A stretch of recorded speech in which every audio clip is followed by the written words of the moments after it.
Good afternoon.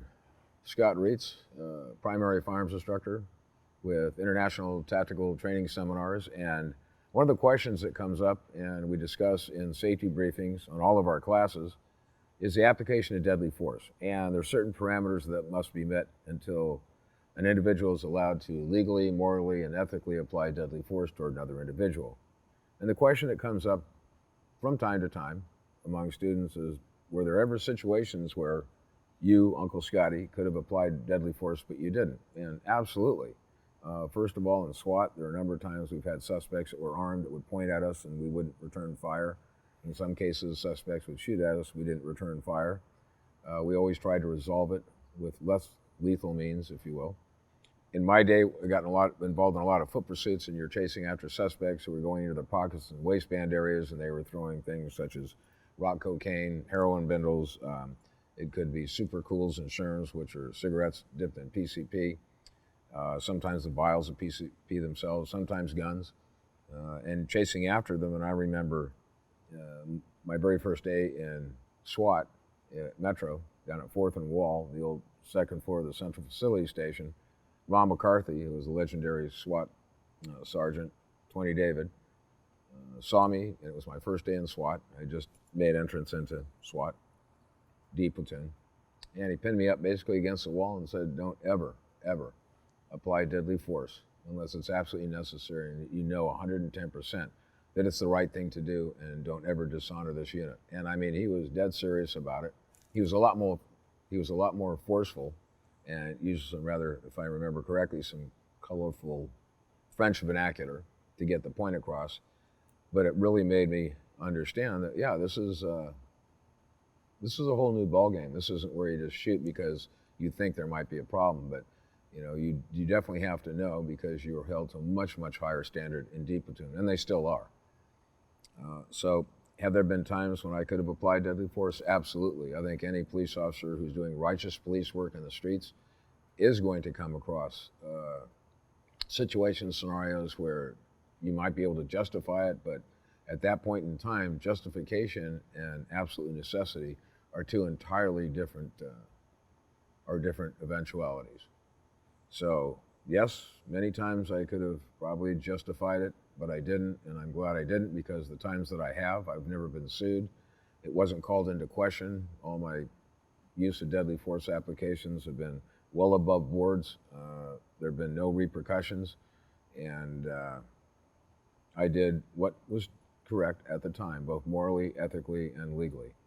And I think that's something I can live with, and I feel very good about having done that. And there are plenty of people out there who are still living that many good officers could have probably justified applying deadly force toward, and yet didn't. And that's a standard we should all hold ourselves to. So one of the incidents I can remember where I did not apply deadly force was a SWAT call-up, and the individual had fired at the air unit out in the valley. I believe struck it, and the air unit had to sit down in Woodley Park. And we went to search for the suspect, myself and an officer named Ralph Morton. I believe Ken Thatcher was on that as a 3+1 in D platoon SWAT. Anyways, a sprawling ranch house. The guy had a fog machine in there. He had This Is the End playing at high volume. I believe he worked for the studios at the time. And it was on a continual loop tape. It was very surreal because there were red lights, and it was like walking into almost like a movie set.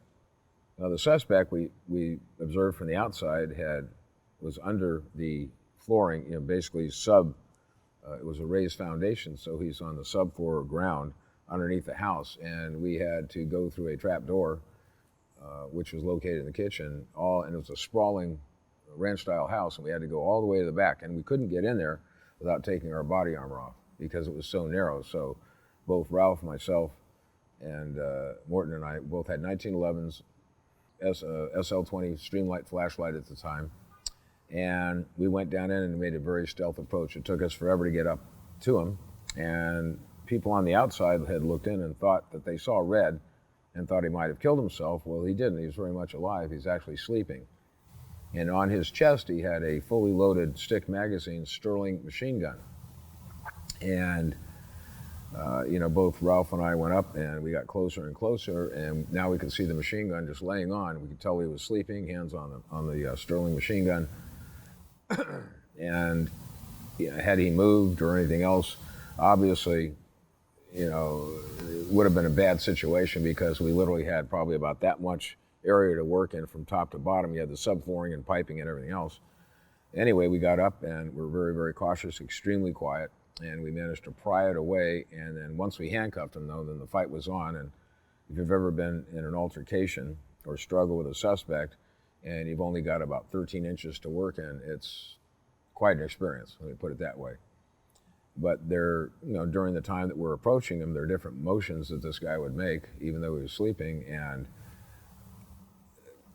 there's a high probability that an officer less trained or didn't have the mental composure might have started shooting him right away, and we didn't. And I feel very good about that. And I remember it wasn't too long after that we were in court with the suspect, and the father came up and thanked us for not killing his son. And something else.